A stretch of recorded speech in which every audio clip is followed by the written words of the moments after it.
There were slaves sent from Ceylon to Indonesia. Zameer Careem, welcome to the show. Even when I was in school, I never liked history because the teachers were boring to an Olympic degree, and that resulted in us losing interest. And history is not black and white. And when you really look into our history, even during the times of various kings, we do know that we were rich. We have always been a melting pot. People do not really have a proper idea when it comes to their identity. But it's also because of the fact that our history is so rich and complex. So in the guise of imperial benevolence, what the British did, loot not just the riches of the country, but also to destroy our education system. So establishing schools that promoted English education in Ceylon was a method that the British employed so that, those who attend these schools will remain loyal to the British. They chose specific minorities, they prioritized them, and they used them for specific purposes. There were communities that were chosen in Sri Lanka as well, who were considered as the intermediate stratum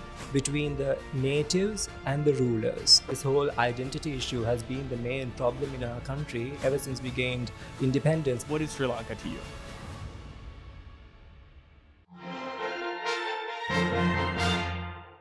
Sri Lanka is a melting pot, isn't it? So many different cultures, so many different types of people, and sometimes you wonder, where does your lineage come from? And who better to ask than Zameer Careem? Welcome to the show. Thanks so much for inviting me. It's such a pleasure to be. Yes, I've watched you and I've learned so much just watching you on television and just talking about just like historical facts of Sri Lanka. It just kind of helps me re-look at Sri Lanka every single time you speak in a new perspective. I didn't know there were, Afghan heritage here in Sri Lanka. I didn't know that. I don't even know what I'm made of, because we talk about identity as a Sri Lankan, but what is that? Like, where do we come from different parts of the world? And this is just such a loaded question. If you were to give me a brief overview of what is today's Sri Lanka, what is Sri Lanka to you? As you said, yes, people do not really have a lot of a proper idea when it comes to their identity, but it's also because of the fact that our history is so rich and complex. And given the strategic positioning of our island, since time immemorial, we have played a pivotal role in maritime trade and security and politics.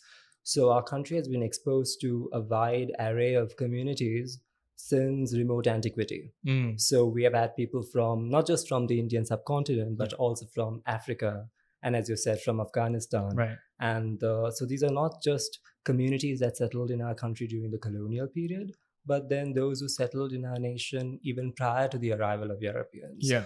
So because of this particular reason, given our geographic location, we cannot really say that, this community settled during this particular time frame, right, or then this community is the indigenous community of our country, because during different periods of our history, we have had different communities that settled, enriched our country, and our cultural tapestry is complicated. So in my opinion, I would say a Sri Lankan to me is anyone who identifies as a Sri Lankan, no matter which part of the world their ancestors came from. Because I think this whole identity issue has been the main problem in our country ever since we gained independence. And that's also because of the colonialism. Because as you know, there was this whole idea of racism that was promulgated mainly during the colonial era, mainly by the British. So there was this divide and rule policy which they implemented not just in India, but also in Ceylon, as Ceylon, Sri Lanka was formerly called. So even in our country, they kind of prioritized this whole concept of race. It didn't exist in our society. Yes, casteism and slavery existed prior to the arrival of Europeans, but then they kind of strengthened it. And social stratification based on caste, race, and all those complex terms were basically introduced and promoted by the Europeans, mainly by the British. Right. And that's when we came to kind of identify ourselves as, I'm a Sinhalese, I'm a Buddhist, and all that. But then when you really look into our history, even during the times of various kings, we do know that we were rich, as you said, as you started off, we have always been a melting pot. Right. We've had people from different parts of the world who had lived in friendly brotherhood, pooling the resources of each for the benefit of all. So there was never this conflict. So this ethnic tension and religious tensions, yes, there may have been a few instances in our history, but those were basically pronounced during the colonial period. So it became far worse during the colonial period compared to like the previous periods of our history. So yeah, you mentioned something about we can identify who was indigenous or who were the original people. It's very hard to say. We're a 3,000-year-old history, and maybe even dating further back than that. But the people that claim that they are indigenous today, what are your thoughts on that? Who do you think they are? Even when it comes to indigenous communities, as you know, like it all depends on the period of migration. So you know that from the African continent and from other parts of the world, there were specific communities that basically moved, migrated, and settled in Sri Lanka during different periods of our own history. So this whole indigenous community, yes, like in today's context, we normally identify the Vedas as the aborigines or the indigenous people of our country. Right. And again, when we look into our history, when we look into chronicles like Mahavamsa, yes, it claims that, yes, the Vedas had lived in our country, and then later we had people from the Indian subcontinent who eventually settled, and then there was this admixture, and that resulted in various other communities being formed. But then, as a historian, you cannot say conclusively, you can only surmise with tolerable authority that this could have happened. Right. So in my opinion, I wouldn't really say that this community predates the arrival of another community, because I'm basically focusing on the British colonial era more than the pre-colonial times. So I think that's a topic to be delved into by someone who's an expert when it comes to the Vedas. And again, the Vedas themselves would have definitely mingled with other communities, because even the Vedas are not just one single community, because even when you look at all the statistical reports, and then mainly from the colonial period, you'll realize there were coastal Vedas and there were Tamil-speaking Vedas, and the Vedas who basically continue to speak a different dialect of Sinhala. And they have also been exposed to a lot of other communities over the course of time. So you cannot necessarily say that this community is ancient and this community is new. And in my opinion, every community has in one way or another enriched our country, and we should appreciate their contribution rather than trying to create any form of rift and unnecessary tension. Because I think our country has been ravaged by a 3-decade-long war as a result of all these complex issues like ethnicity and religion. So I think we have to overcome these problems, and then we need to identify ourselves as Sri Lankans and take immense pride in being a Sri Lankan, no matter where your ancestors came from, as long as you identify yourself as a Sri Lankan and ready to contribute as much as you can to the welfare of the country. I think that's what matters at the end of the day, rather than simply, labeling yourself as a whatever that you want to identify yourself as. And that should not be your primary identity, because we have to basically get over that, because it's all, in my opinion, I like to blame the British for doing it, when that's exactly what the British did in almost every colony. And then our country was no exception to that norm. So yeah. So just walk us through, pretend like I personally don't know what the British did specifically to help divide the people of the continents they were occupying. So Sri Lanka specifically, what did they do to separate everyone, like from this, like you said, we were together at one point, and now like we were separated based on caste and our race? The concept of caste existed, but I don't think it was as strong as it became during the colonial period, as well as slavery. As I mentioned earlier, it exists in our country. It has existed for a long period, but then it existed until the British abolished casteism. Just out of curiosity, what type of, what ethnicity do you think were slaves? Like who did we enslave? Okay, what ethnicity? That's again a complex question, because if you read the writings of Professor Neera Wickramasinghe, you'll realize that slavery was different. It depends on the area. For example, if you go to the northern peninsula of the country, in Jaffna, there were specific castes. They're basically, you can identify them as the natives, because natives was basically a term that the British used to kind of describe the inhabitants of the country. Right. So these slaves didn't really come from abroad. So they were basically those who had lived in this country for thousands of years, but then they were basically subjugated by other superior castes. So the agrarian communities basically gained prominence during specific periods of our history. So in Jaffna, for example, there was slavery. And then these slaves used to be transported to different colonies. This was during the colonial period. And then during the British, as well as mainly during the Dutch colonial period, there were slaves sent from Ceylon to Indonesia, for example. There were slaves sent from Ceylon to South Africa, the Cape Colony, as well as to Mauritius, Reunion, Seychelles, East Africa. And slavery existed for a long period. And this is prior to the arrival of the Europeans. And even after the Europeans arrived, they did notice that, okay, there is slavery, and those who were enslaved were basically sold into slavery and sent abroad. So deportation of slaves continued during the colonial period because it already existed in our country. Not that it didn't. And talking about the foreign slaves, as you rightly pointed out, the kafir, now it's again a derogatory term. Right. So if you go to Africa or any other part of the world and then say kafir, it's a derogatory term, so it's a pejorative term. So it's to identify infidels, those who do not practice Islam, because initially the slave owners came from the Arabian Peninsula. So those who did not practice Islam or Mohammedanism, as they called it at the time, so non-Mohammedans or non-Muslims or infidels were identified as kafir, which comes from kafir, non-believer in Arabic. So then what happened now we have had the Africans in our country. I would prefer identifying them as Sri Lankan Africans or Afro-Sri Lankans. So when we look into our history during the time of Ibn Battuta, the famous Moroccan Berber explorer, so when he visited Ceylon or Sri Lanka, depending on which term you would love to use, or Serendip as the country was called at the time by the Arabs and Persians. So when he visited the island in the 14th century, 1344, he records that Colombo was ruled by a man called Jalesti, and he had 500 Habshis in his army. So Habshi basically refers to those who came from Abyssinia, which is present-day Ethiopia, Eritrea. So there were Africans living in our country even in the 14th century, and you can't consider them as slaves. A prominent community, obviously they were in power, they were ruling Colombo at the time, and this is recorded by a prominent explorer like Ibn Battuta. This is in the 14th century. And then again, during the colonial period, the Portuguese brought a lot of slaves from East Africa, from their colonies in East Africa. And some of them, in fact, escaped from the clutches of the Portuguese and the Dutch. And then they slipped into the Kandyan kingdom, and they found refuge in the Kandyan kingdom. And our Kandyan kings not only kind of provided them asylum, but then also offered them positions. They were in fact promoted as senior officials. They were in fact part of the king's security. So, for example, even when you look into the history of Sri Vikramarajasinghe, the last king of our country, who shared the same surname, by the way, Rajasinghe.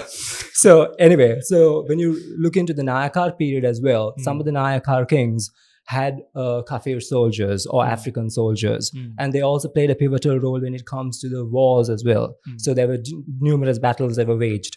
And the battles that were fought between the Portuguese and the Kandyan kingdom, as well as the Portuguese and the rest of the kingdoms in our country, the Sitawaka kingdom and all that.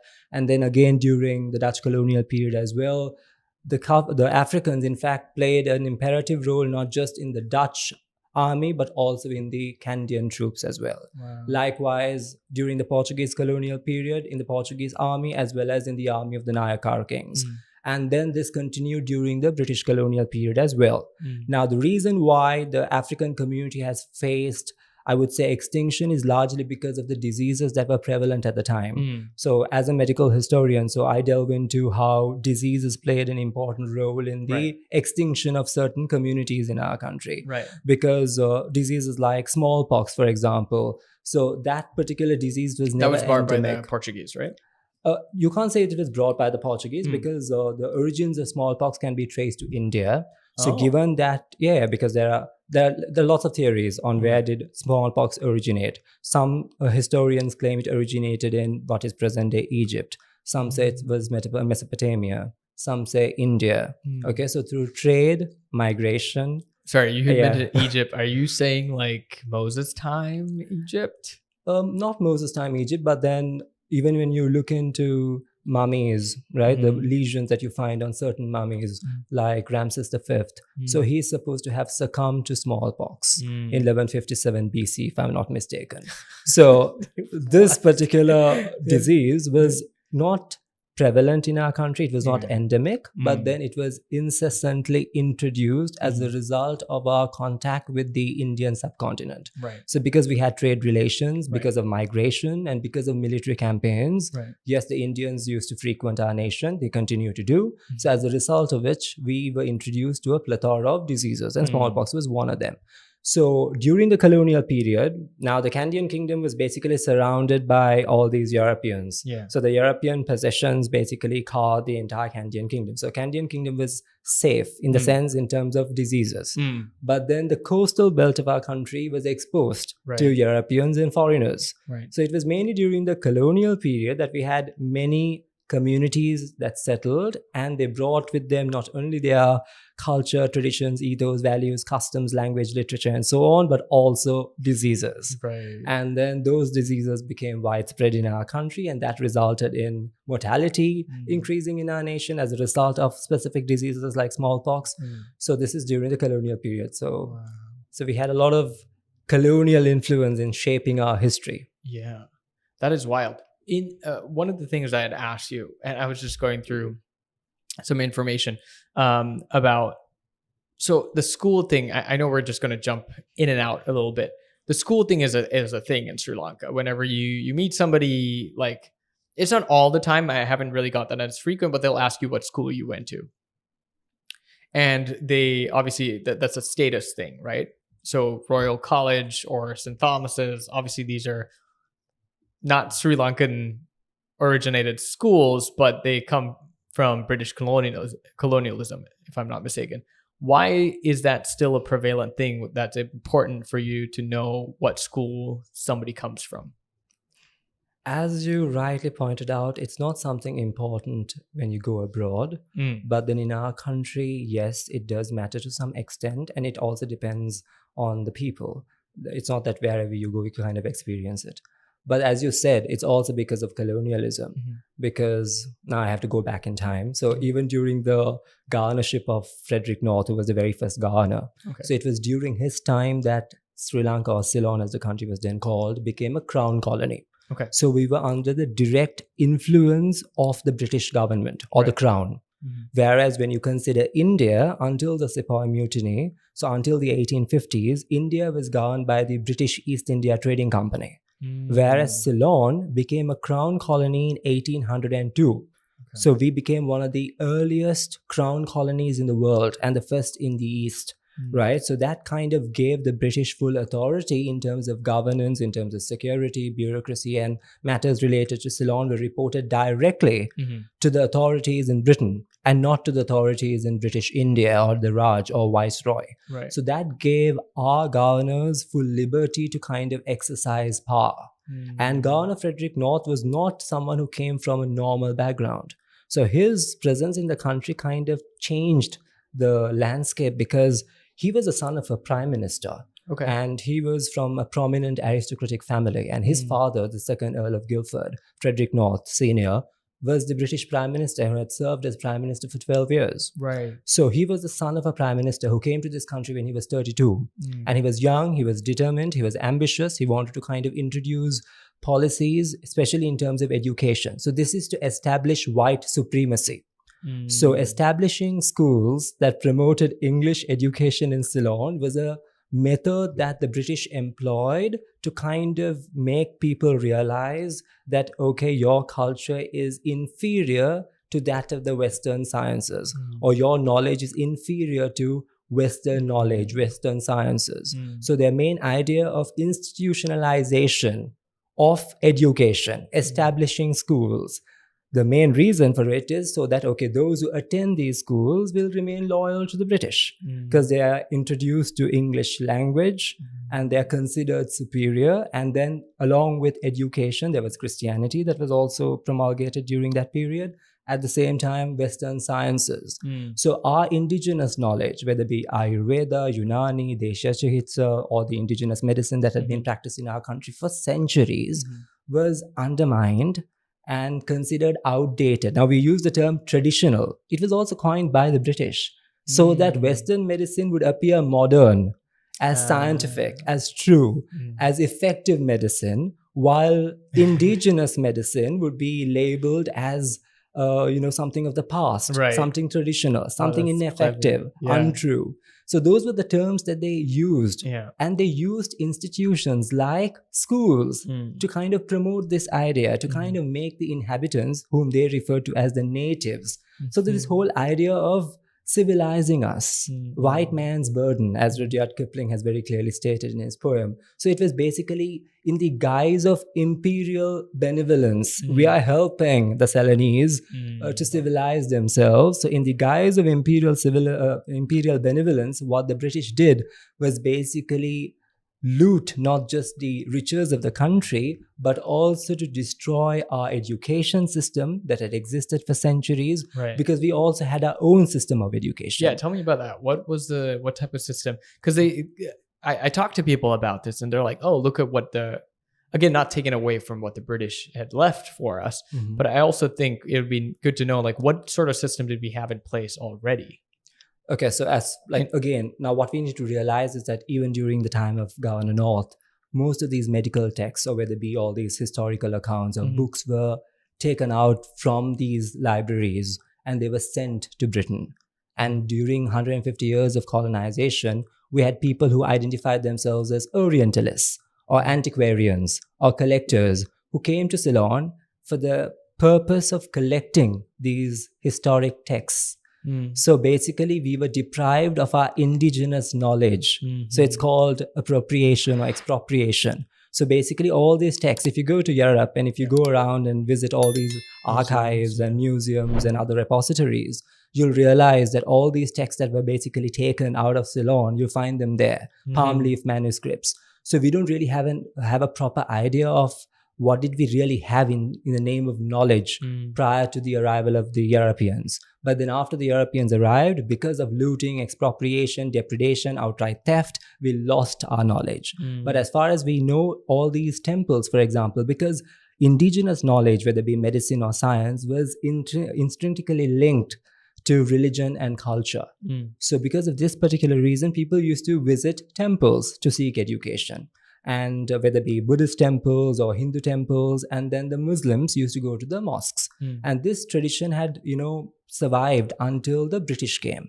And then what the British did, yes, there were schools that kind of promoted Buddhism, Hinduism, and so on. But then with the arrival of missionaries, again, starting from 1813, if I'm not mistaken, again, establishment of the American Missionary Society, American Mission, especially in the North, establishment of missionary schools, missionary hospitals, and then also Christianity was also promoted with the help of medicine as well.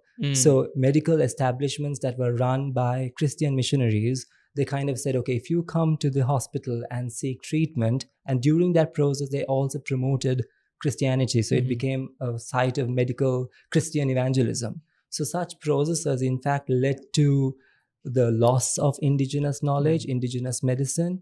And as you said, yes, prior to the arrival of the Europeans, we had these systems, like in India, where you have Gurukul system. So before you learn things that are very different to the system that has been introduced by the Europeans. Okay. So the subjects are different. Yes, there's a priority on mathematics and science and stuff, but then also to appreciate nature. And you'll also learn martial arts and all those other things. So that system also existed in Ceylon or in Sri Lanka. And then when the British arrived with the introduction of this whole Western education system and institutionalization of Western education, so there was always this priority and the usage of word Western, so that they kind of distinctively categorize Western education to be superior to that of the traditional or the indigenous education system that prevailed in the country. And then this has pervaded the administrative system, every system that exists today. So though it's been how many years? 7 decades have elapsed since we gained independence. But then when you ask people, they still revere, respect Yeah. doctors who are practicing Western medicine. Mm. But do they hold the same reverence, respect, and trust when it comes to the practitioners of indigenous medicine, for example? Right. Likewise, Western education or English education is still looked up to by people. And it's a symbol of stability, it's a symbol of status in our society, and it's all because of what had been inculcated into the minds of the people during the colonial period that continues and that has survived. And I would say, yes, most of those people who would ask you which school you went to are probably those who come from an older generation. Yeah. Does it matter? Yes, to some youngsters, yes. Yeah. But then because of the system, because we were not used to this social hierarchy and all that. And because in England as well, you have the similar system because you have Eton and Harrow and all the schools, and those who go to those schools, it's basically highlighted. Whenever you have a British Prime Minister appointed, they do make a specific mention of the school the British Prime Minister attended. Okay. Likewise, have they been to Oxford or Cambridge? So this system was introduced during the colonial period to Ceylon, and we kind of adapted it. And then we were also considered a forerunner in the field of education, as I said, because we were a crown colony. Right. So they were experimenting. So we were basically a laboratory site where they were experimenting every policy that they could possibly introduce. Like, for example, India is a much larger country. And then India at the time was including what is present-day Pakistan, Bangladesh, and also Burma. So British India was large. Wow. So before they introduced certain policies to much larger colonies, they would first experiment it in countries like, or colonies like Ceylon. And that's the reason why Ceylon was hailed as a premier colony or model colony and all that, is because some of these experiments proved successful in Ceylon. Okay. It's not because the British were concerned or well, basically in love with the Ceylonese. That's not the reason. Yeah. The reason is that, yes, some of the experiments, if you really look into medical history, you'll realize that the Ceylonese were used as human subjects for clinical trials. Right. So those were ethically wrong. But then in the guise of utilitarianism, which is basically for the greater good of mankind, they carried out experiments in Ceylon. Greater good of mankind in the sense, greater good of the whites. And then you're basically experimenting with the Ceylonese, the natives of Ceylon, to basically prove the safety and efficacy of British inventions. So that is exactly what happened during 150 years of British colonialism. I'm focusing mainly on British colonialism because that's my area. Yeah. So then after the British left, we continued it, because another point that people forget is that we gained independence in 1948. But then till 1972, we remained a dominion. So the Queen was head of state. So it was not the president who was head of state. We didn't have the concept of president. We were not a republic. We became a republic in 1972. And that's the reason when Her Majesty the Queen passed away as well. Yes, the reason why it did become an important event, especially during that particular period of time, is because she was head of state for 20 years. So that is from 1952 until 1972. Wow. So we basically got ourselves out of this whole British dominance, I would say, is in 1972. Right. So properly, that's when we had this republican system introduced, and then a Ceylonese or a Sri Lankan became the head of state. So it's from 1972 onwards that you could consider us as Sri Lanka. Right. So yeah. Interesting. When we talk about, and now we've had the Portuguese, we've had the Dutch, we've had all of that, all of those folks try to take over Sri Lanka, and they did to some extent. But the British did something very important, and so it's something very interesting.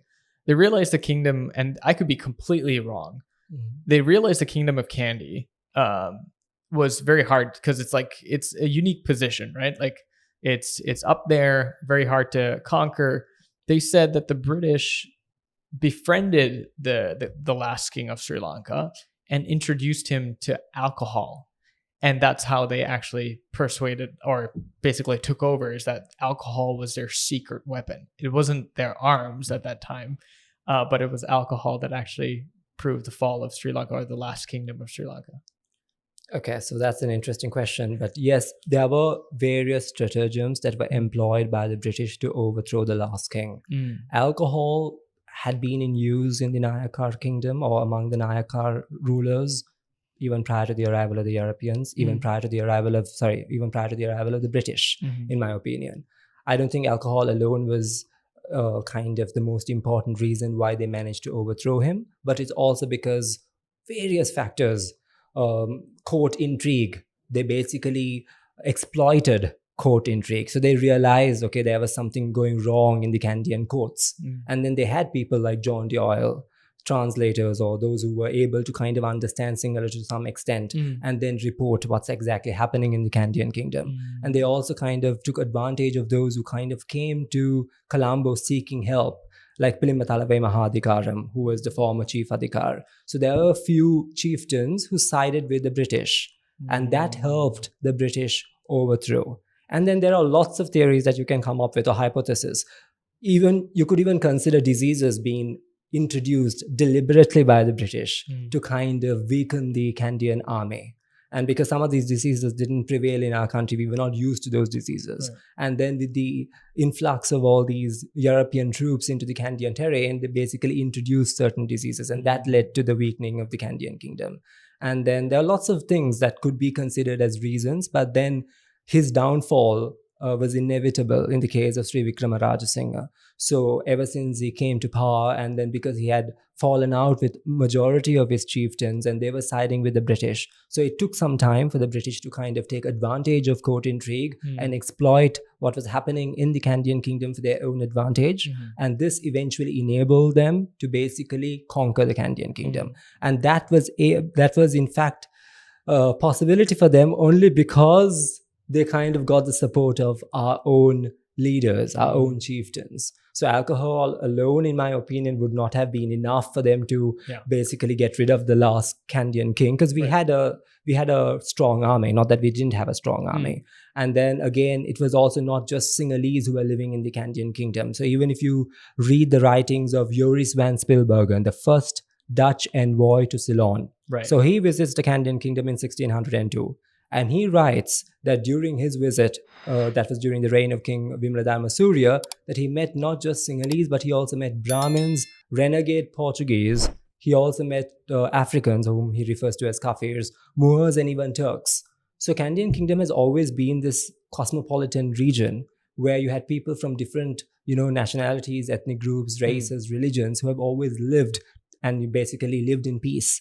So the Kandyan kingdom was strong in terms of its army. They also had their own court physicians in terms of treating diseases.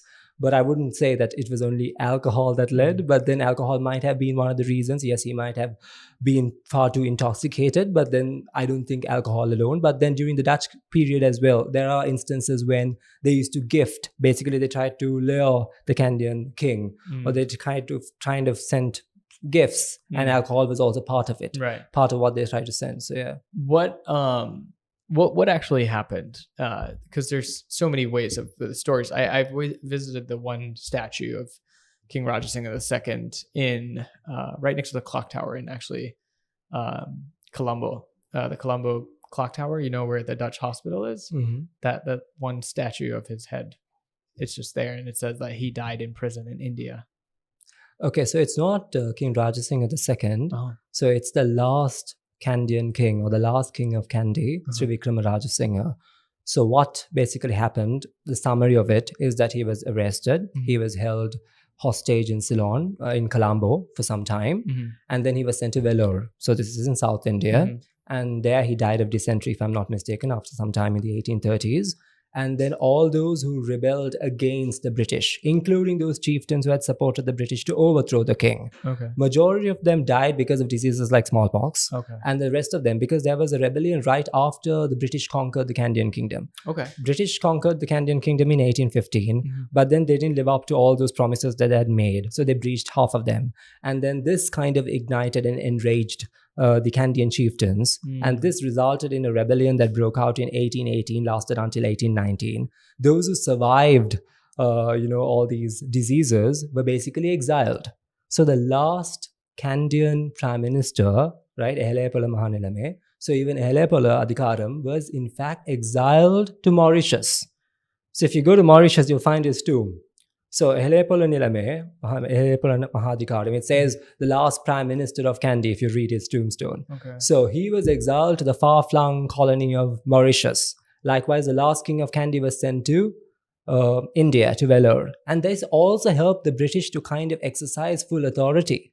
Because in India, what you need to realize is that if you compare Ceylon to India, India had all these Nawabs and Maharajas until 1947. Right. Okay. So because of that particular reason, there were only few areas that the British were having absolute control or direct control, Right. like Madras Presidency, Bengal Presidency, or the Bombay Presidency. Whereas the rest of India were ruled by over 560 princely states. They called them the princely states. And they had their Nawabs and Maharajas.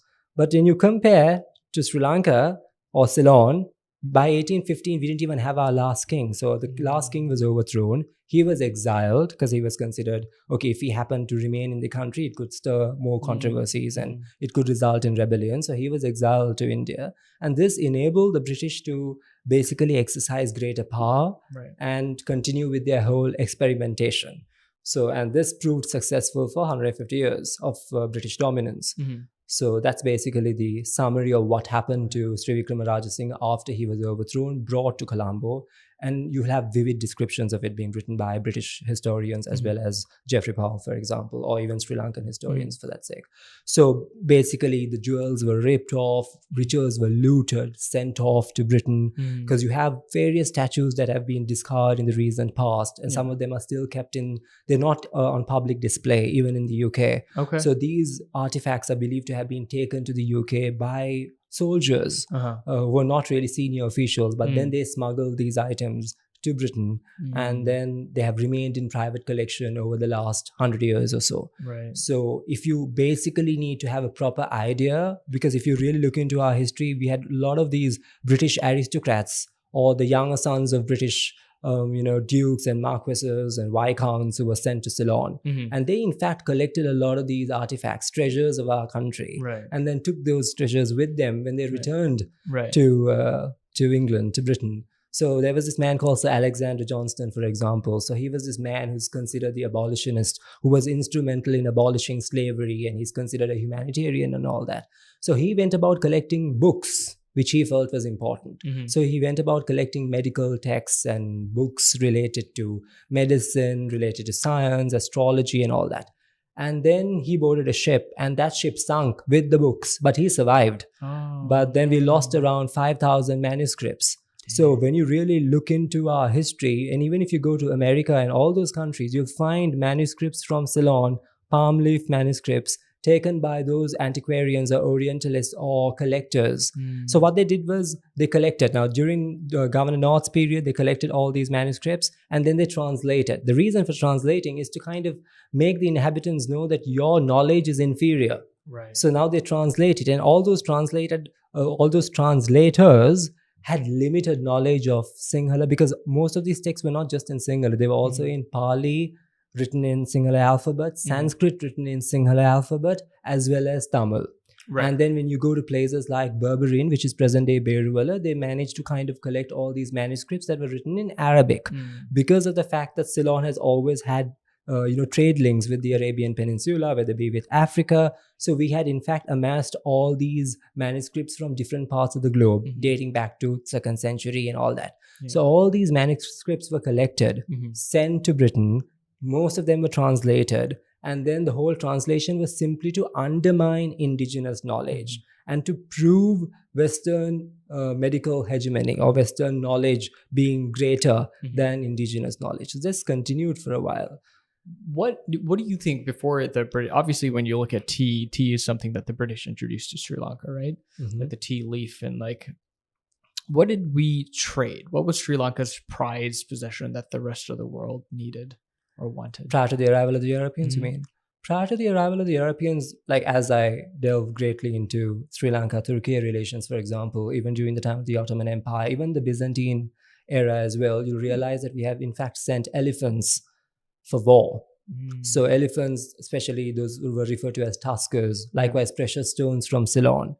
So not just to the Indian subcontinent, also to Southeast Asia. Elephants were sent to all these countries, not just in Asia, but also to Africa, to Safavid Empire, to all these empires that flourished in Persia, for example, as war elephants, as part of the cavalry. Were they like raised in captivity, or like how would they get these elephants out there? What do you think? So basically, as far as like the available information we've got, they used to basically capture these elephants in the From wild, Okay. and then get them, transported.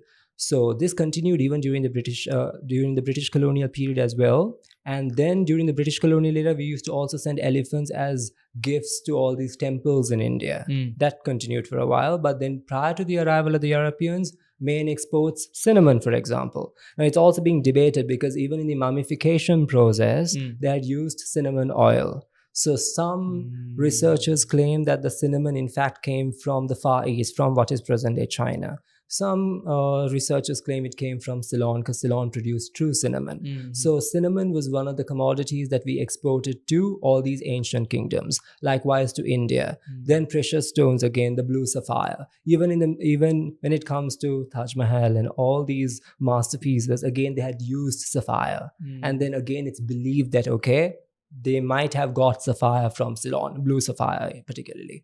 So likewise, even to Europe, even when you look at all these treasures that were used by the Romans, for example, this is even before the Portuguese established themselves and stuff. So even if you go into Central Europe and all these places, when you visit all these museums, we had in fact sent artifacts, we had sent commodities like precious stones, which they had used for centuries. Okay. So these were like some of the items that we had sent. In terms of spices, mainly cinnamon, and then ivory as well, products that were made of ivory. So those were exported as well, ivory fans, ivory caskets, ivory treasures as gifts as well, because that was also part of it. Pearls. Now, pearl fishery has died out in Ceylon because of, exploitation of the pearl fisheries, mainly during the colonial period. But then during the pre-colonial era as well, we had in fact exported pearls. We have evidence of it, especially when it comes to Persian records. So when you go to Iran, you have enough and more records that very clearly state that they had in fact got sapphires, pearls, other priceless stones from Ceylon. And then pearl fishers, those who were involved in pearl fishery, even they were sent. Not as gifts, but then they were basically employed by foreign rulers.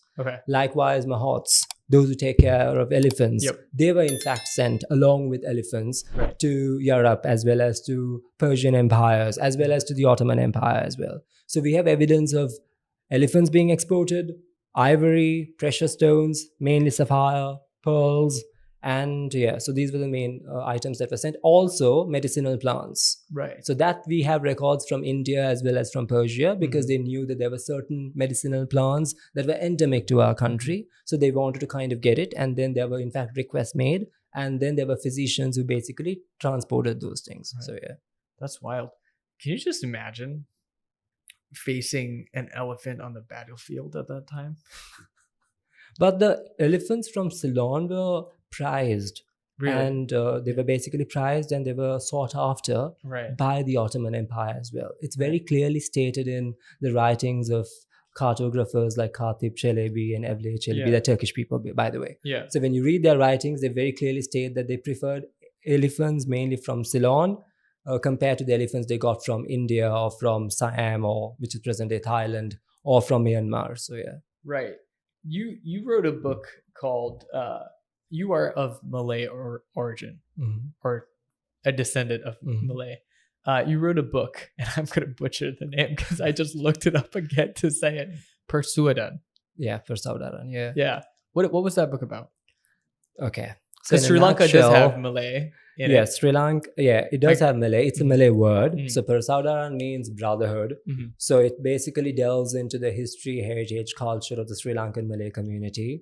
And as you said, you're also of Malay origin yourself. My grandma. So your grandma is Malay. So Malays basically came to Ceylon, again, during different periods of our history. We have pre-colonial advent of Malays.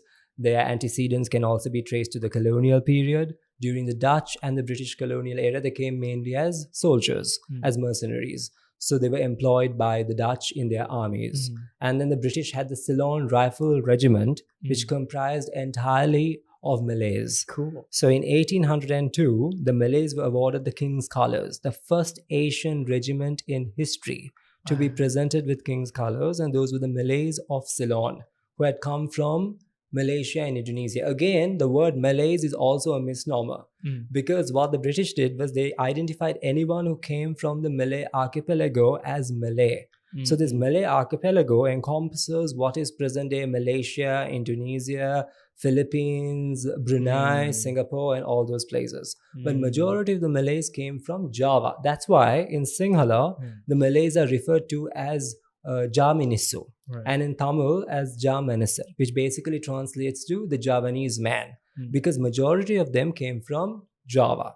During the Dutch colonial period, they were referred to as Australian, which basically translates to Easterners. But then during the British colonial era, as they always find it very difficult to pronounce names and identify them based on their ethnic identities or religious identities, because there were people from Java, from various islands, Sundanese, Madurese, from Limboto, Gorontalo, from British Malaya, from various islands of the archipelago. So instead of basically identifying them based on their individual identities or based from where they came from, they instead chose Malay to identify all those who came from Indonesia, Malaysia, and from those neighboring regions.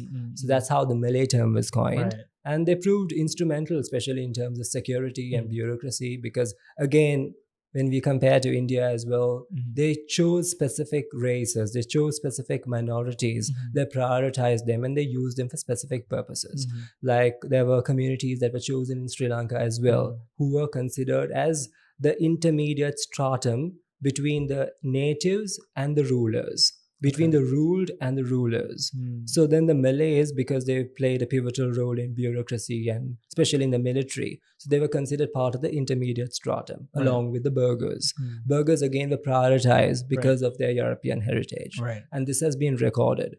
And this whole institutionalization by the British, establishing schools and administrative officers and hospitals, they introduced racial hierarchy. So the Europeans will be holding the topmost positions, followed by the Burghers. This is when it comes to hospitals and schools. And this continued for a long time. And then educated natives. So because majority of these missionaries were basically involved in their charity work in the north, that's the reason why we had a lot of Tamils who were employed in various sectors, whether it be healthcare, administrative service and stuff, until the 1950s and 60s. And that resulted in the whole the Single Only Act and all those issues we faced. It's not because of anything else, but it's because during the colonial period, there were all these missions established mainly in north and east, mainly in Jaffna, in Vadakote, in Manipa, in all those areas. And then they were in fact exposed to Christian missionary education. And the very first medical school was also established in the north. So we had some of the earliest doctors who came from Jaffna. Green Memorial Hospital was established there. Manipai Hospital was established there. Medical school was established. These were established in the 1840s, the first half of the 19th century, decades before they established medical schools in Colombo and other places. So though you can, yes, some may argue that it is not a medical school, but it's basically a medical missionary school. But then irrespective of it, there were basically doctors, lawyers trained in the north. They eventually were absorbed into the British system and they were provided with opportunities. They became civil servants. So the Tamils who were educated got those opportunities. And this continued until the mid-20th century. And then we had war and all that. So that kind of changed. So, This was this your first book? Okay. Persaudaraan, I launched my first book in 2016. And that was Persaudaraan Part 1. And then there was a revised, enlarged edition that was launched the following year, which is 2017. I can definitely see you kind of re-releasing a book because you've got so much of knowledge that you're just like pushing out there. First of all, how do you research your stuff? Do you go into the National Archives? Like, what do you... Because I've been inside. It's a lot. Okay, so it's a bit of a painstaking process, as you know. So yes, the National Archives, and then you've also got the National Museum has also got a library, which is better as well, because they used to send the first copies to the museum library as well as to the National Archives. Is that open to the public? Yeah, it's open to the public. You can go, look for documents and stuff. Cool. And then when it comes to medical history and stuff, obviously when you go abroad and when you gain access to the archives abroad, you kind of realize the influence of Sri Lanka. And in terms of the whole Malay thing, yes. And then I was also helped by academics who are based in Indonesia, and then we had records of it as well. So that's how I kind of wrote the first 2 books and then kept writing. So, you were back and forth in Turkey and also Sri Lanka. What are you doing right now? Okay, so again, so that's a topic that has been overlooked, and I Mm. think it's timely, relevant, and pertinent to kind of explore into the whole history of Sri Lanka-Turkey relations, because Turkey is now referred to officially as Turkey, because we have maintained strong relations with Turkey, and that Okay. can be traced back to the Byzantine times, Okay. even when Christianity was in fact flourishing in that part of the world. And we have had Byzantine monks who had come to our country, traders during the Ottoman Empire. We in fact have a road named after an Ottoman Sultan, Abdul Hamid Street, which is in Colombo. Oh, yeah. And the very first Muslim boys' educational establishment in the country was in fact named Al Masjidatul Hamidiyeh after Sultan Abdul Hamid II of the Ottoman Empire. Wow. Now, despite the Ottoman influence, people have basically forgotten. Right. And this is one of the reasons why I felt, okay, we have maintained diplomatic relations. And imagine how important was Ceylon at the time, because in India, they only had few honorary Ottoman consulate officers, basically like representatives of the Ottoman Empire. Right. Embassies been established. But in Ceylon, despite its smaller size, we had two Ottoman consulate officers built, established, one in Gaul and one in Colombo. So rich history, largely overlooked and relegated to the margins of, historical books and archives. So I felt, okay, why not delve into this? So that's how I got into Sri Lanka-Turkey relations. So yeah. That's amazing. What can the average Sri Lankan do to, I guess, educate themselves and take it upon themselves to understand where we come from and how we cannot easily be divided based on race and religion? I think the best advice is to read, but then also read books that were, and in fact, reading primary sources as well will kind of give you a better insight into what it was like during the colonial period, because they use all these specific terms to kind of undermine and make sure that the natives of the country, even the term natives, and you'll come across all these terms that they use, or they consider it as unscientific, barbaric, savage. Those are the terms that are like that were used extensively by colonial authors. So reading, yes, those books might give you an insight, but at the same time, that's exactly what we are planning on doing, Jason, because we also would like our youngsters to kind of develop some sort of interest, because history is largely being overlooked, sidelined in Sri Lanka as well, because generally humanities is not basically seen as something important. Right. And now it's time for us to revive and kind of make people realize the importance of studying subjects like history. Because if you do not know where you come from, you'll never appreciate where you're going, as quoted by Dr. Shashi Tharoor. And I think in most other countries, yes, history and subjects as such are taught